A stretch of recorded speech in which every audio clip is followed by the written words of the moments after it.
Eliza Owen, welcome to Property Insights. Thanks for having me. I'm a great fan of CoreLogic. We have to subscribe to CoreLogic, our organisation. That's Yellow Brick Road.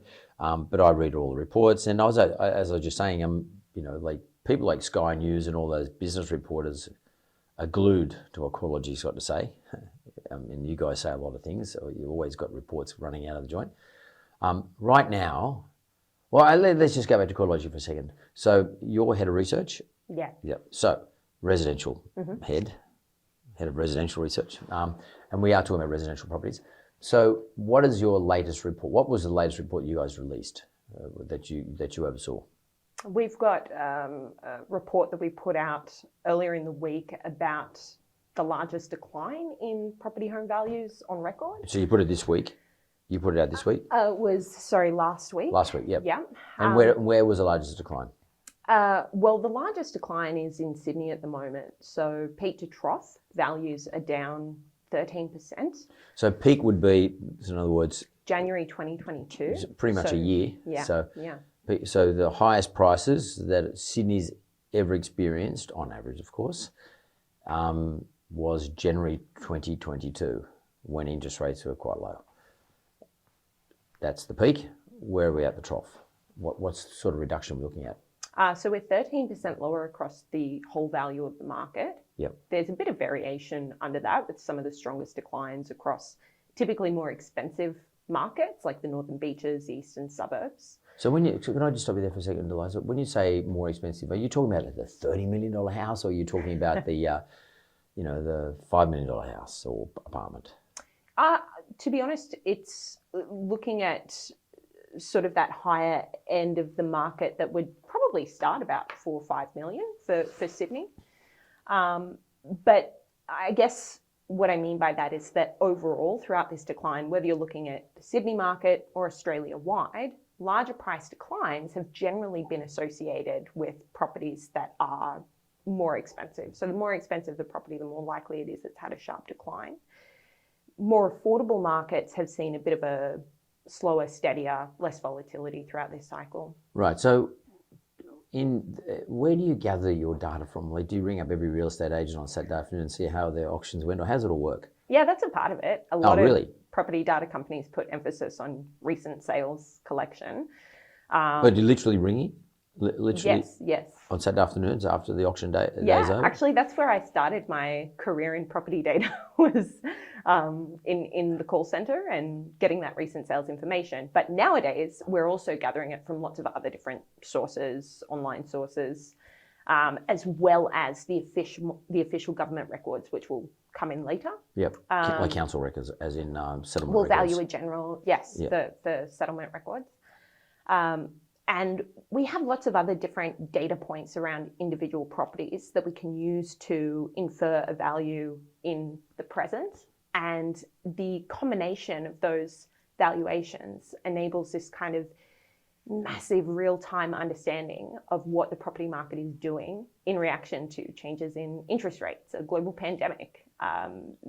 It's an incredibly powerful data set and set of analytics that I think is really empowering people in conversations and decision making about property. So it could also be dangerous too, I guess, in some respects, because people tend to feel as that, modelling is only as good as the inputs that get put into it. Because modelling, the maths of the modelling is sort of universal in some respects, in that you're not going to create a new mathematical model, but the inputs into the model are never complete in that you can't put every single input in. It's not possible to have every input. It's not just like this, because there's too many. There's too many variables. Therefore, the model can be misleading. A good example of that is COVID. When they first started modelling, the effects of COVID, they can model things to suit the narrative. The government I'm talking about. They said 500,000 people are going to die. Nothing like that happened, because their inputs are wrong, or not wrong. They're incomplete.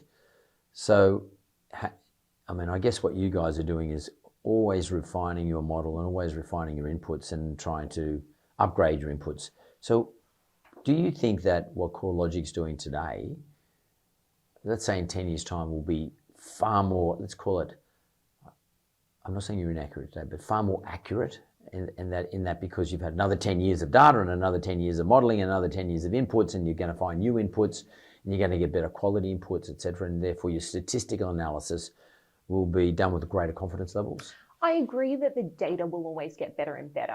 Obviously, accuracy is a massive focus for us because we have so many clients in that banking and finance space. We use machine learning to test our models and make sure that the variables we do put into our hedonic index, for example, are the most powerful predictors and the most relevant. Yeah. Because as you say, we can't put everything in. Well, to be a perfect model, you need to put everything in, but you can't. Well, you could, but... Yeah, I mean, we're increasing the accuracy by ensuring the variables that we do have are the most relevant. I think once you start to put everything in, you actually cloud the power of these models. Yeah, unless you had some sort of form of quantum computing which could do this thing really quickly. Do you guys use supercomputers to do the analysis, to arrive at your conclusions? I mean, we use more technology in the way of machine learning. Right. You'd probably have to talk to the people in the tech guys. Yeah. But the other thing that you sort of point out is that the metrics also get better with more data collection over time. So there will be metrics like hold periods, for example, where I think the more sales information you get, properties that maybe haven't turned over for a very long time, once they do transact and we start to get that information, it's going to improve those sorts of metrics. So, okay, so CoreLogic often, we'll come back to the peak and trough discussion in a second, because I did see, well, I'll come back to it, just park that for a second. But CoreLogic often puts out a report as to clearance rates, auction clearance rates. And let's say on any one weekend, there's 2,000 properties get put up for auction. You will then hunt around on, not you, but your call centre and various other ways to gather data, hunt around on Saturday afternoon and Sunday and Monday, and maybe on Tuesday, Wednesday, probably Tuesday afternoon, you put out the clearance rates across Australia. You'll say, 55% cleared of the auctions. Well, how do you then account for example, or what would you say to a consumer that information about those people who actually withdrew their property from auction? So in other words, actually there was 4,000 properties going up for auction or considered to be for auction, but 2,000 withdrew because they didn't issue a contract, or they were getting bad vibes from the buyers trying to buy it really cheap, making underbidding, so to speak, not at the auction, but underpricing the thing. How should we look at that data then? So if it's a 55% clearance, 54% clearance rate, but only the 2,000 were withdrawn out of the number I just gave you, the 4,000, and you reported on 2,000, should we then say, well, actually the real clearance rate is probably only 27% or 27.5%? Well, a withdrawn property is counted as not sold. Is that right? Yeah. So okay. So what about if the agent just decides to say it wasn't formally withdrawn on the day, but it was withdrawn during the process? How do you sort of monitor that type of stuff? Well, it wouldn't be counted in the results until we get the outcome. Right. So the agent will tell us on the day the result of the auction if we're contacting them.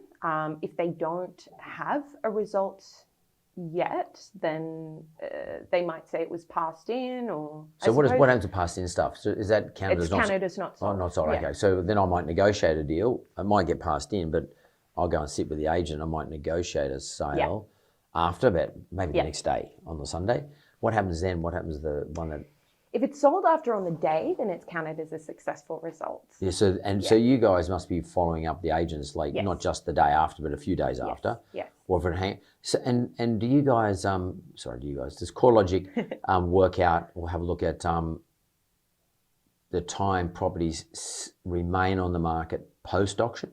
In other words, 10 properties went up for sale in Paddington, 6 sold on the day, 4 didn't sell, 4 sat there for the next 54 days, and all 4 sold. at the end of 54 days or something like that. Yeah. Do you look at that stuff? To be honest, it's not something that we've done analysis on in a while, and it's not something that we have off the shelf, but we would have that capability because we would get the sale dates and the method. The reason I say that is because what I'm finding interesting in the Elevate Grow business is that we get a lot of pre-approvals. So people come to us for a pre-approval to buy at auction. And we've noticed that our pre-approvals during the pandemic period, or say during 2022, probably more 2021, didn't last very long. So I would pre-approve you to buy probably, I was going to lend you $1 million. I was going to buy probably for 1.3. That pre-approval lasted a week. In other words, it would become an approval within 1 week. In other words, you buy something.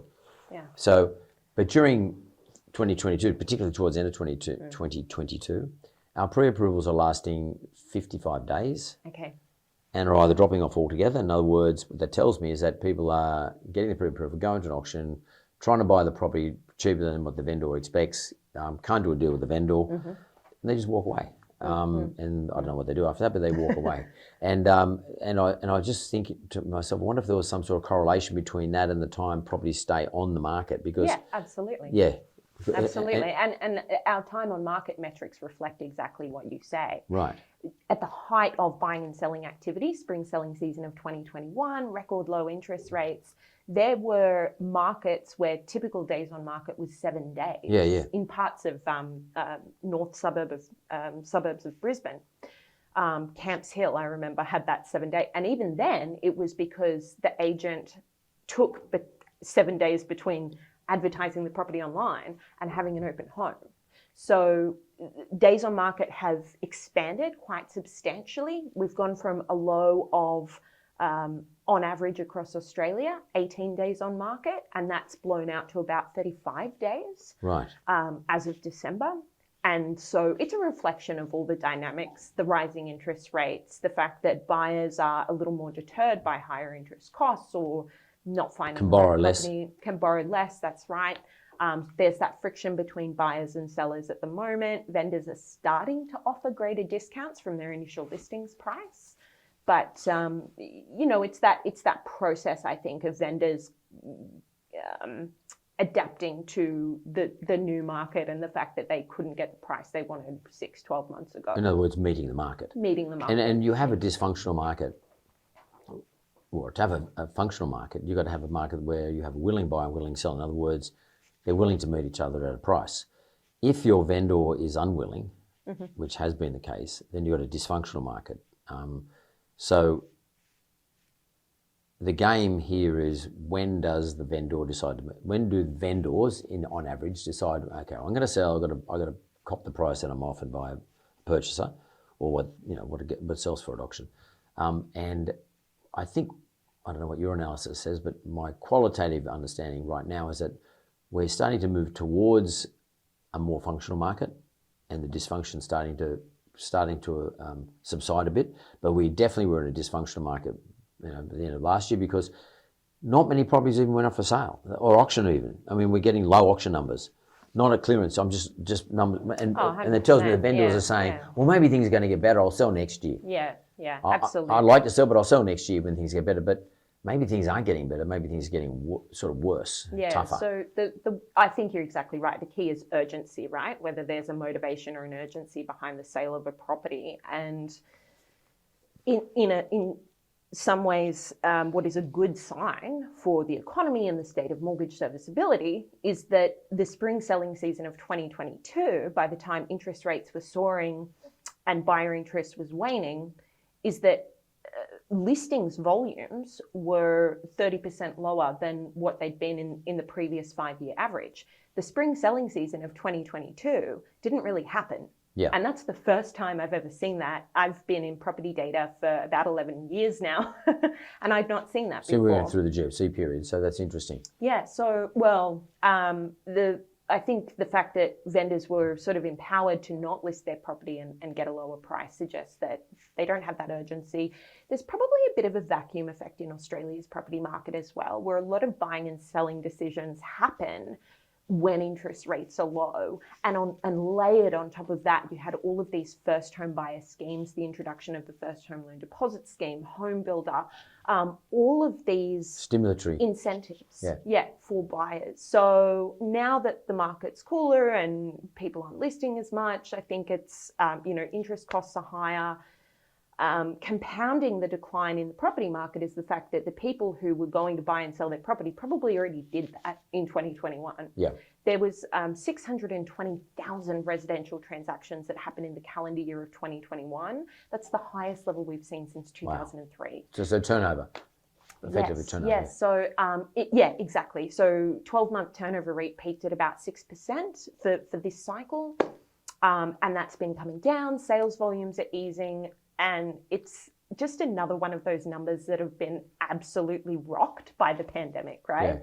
I think you cannot understate the incredible impact of shutting down massive chunks of the economy, setting interest rates at 0.1%, and then raising them by 300 basis points in 8 months. The last time the cash rate went up by 300 basis points, it took 6 years. Yeah. Before 2008. So that is having an impact on the numbers. And that's why when you read headlines like record decline in Australian property values, it's in a way not that surprising, because it's just another one of those numbers that has been, it's in extremities because of the pandemic. So can I ask you this, given you have a whole lot of data, where should we be investing our money? Like, in other words, where should we be buying a residential property? Is it some place north of Brisbane? Because that was heavily affected more recently in terms of price reductions. It's had a big reduction of 10.1% for the last year on year, which is the second highest compared to 10.8, which is a 20-month period. But like, it's pretty bad, or not bad, but because it had a record increase too, by the way. Yes, this is the thing with Brisbane. It's benefited from an extremely large upswing. I think when we look back on the pandemic period and the upswing and record low rates, the capital cities that benefited the most were Adelaide and Brisbane. Again, relatively affordable capital cities in terms of their median price point. Of course, for locals now, they're not as affordable, these cities. So the Brisbane market peaked in June last year, and since then it's had a very rapid decline of about 10%, but it's still sitting very high relative to, say, March 2020, onset of COVID. Same with Adelaide. I think values are still up around 40% on where they were at the onset of the pandemic. So, those downswings are worth keeping in context of the upswing. I think the weaker markets, even though the peak to trough decline has been smaller at about 8.5%, is Melbourne, because the upswing wasn't very big. So we estimate that Melbourne would need to fall another 1.5% only to get back to those March 2020 levels. Wow. Yeah, and completely erode the COVID gains. So that's right. That's mad. But that's on low turnover though. It's on a relatively soft upswing in values. Right. And Melbourne's market, it had these compounding disadvantages. It's an internationally exposed city. So a lot of overseas migrants, when they come to Australia, they settle in Sydney or Melbourne, majority, right? That's where the jobs are. Yeah.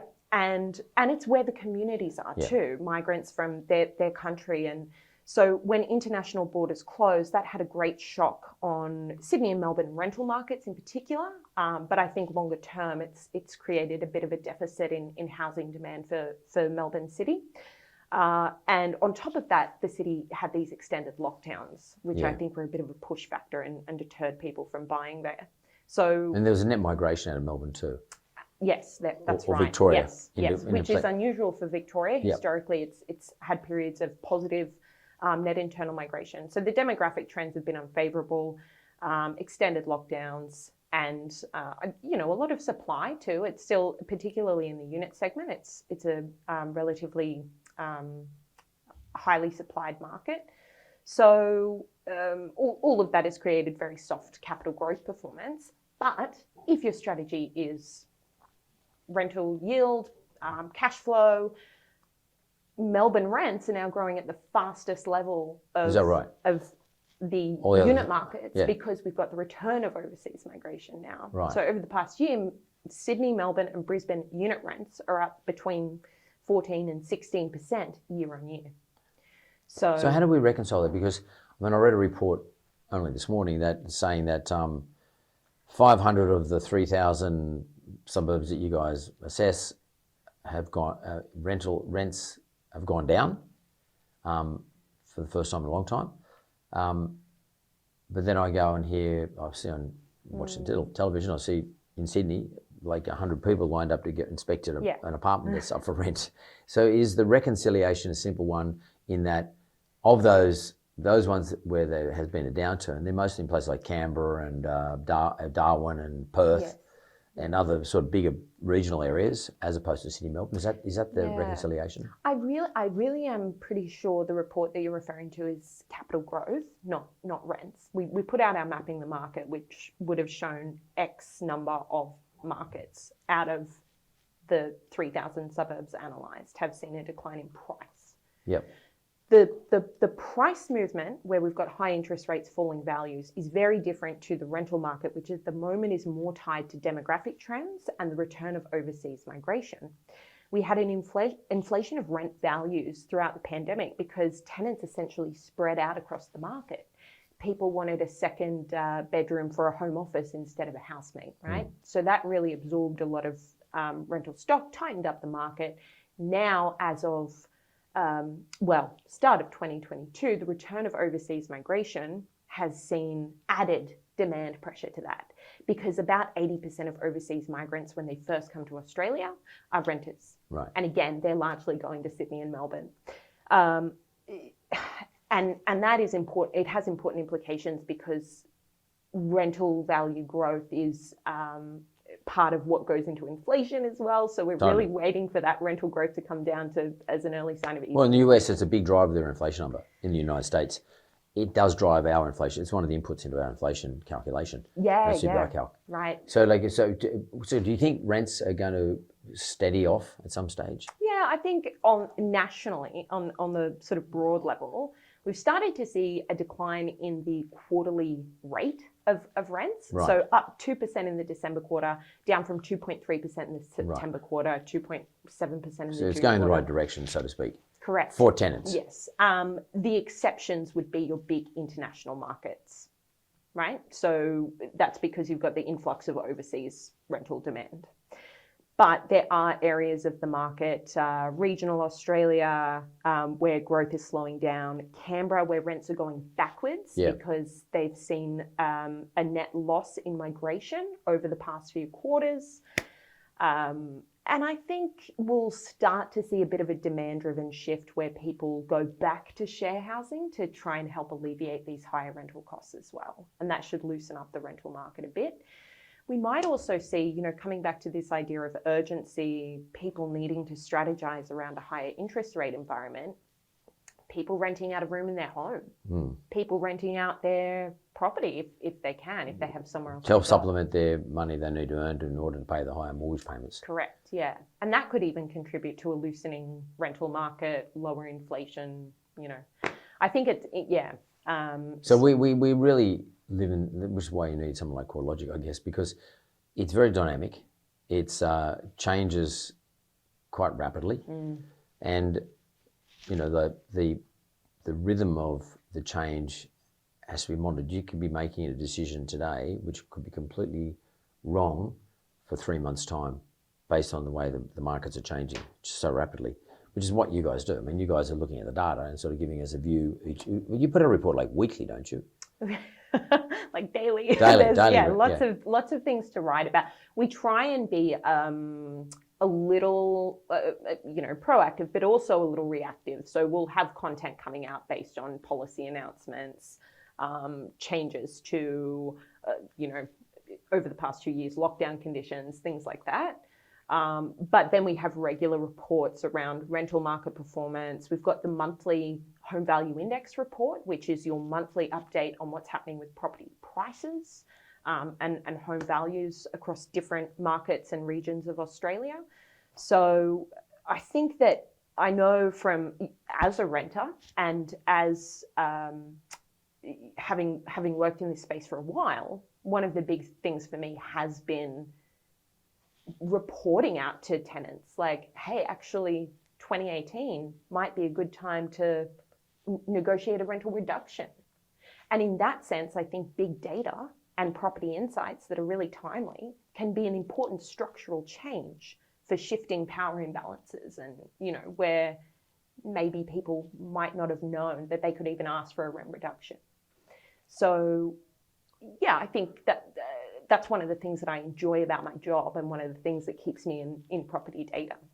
Well, that's awesome, and the world in which we live in with big data, and people like CoreLogic, there's other ones, but CoreLogic is one of the preeminent ones, keep giving us updates all the time. And for me, it does my head in a bit, but for me, it's really important for me to keep ahead of things. I mean, we use it in our organisation, but it's really important for me to keep, because it gives me a bit of it doesn't really tell me where I should invest or etc. It doesn't do that because it changes so rapidly. But at the same time, it informs me, and that's really important. Eliza Owen, thanks very much. Thank you.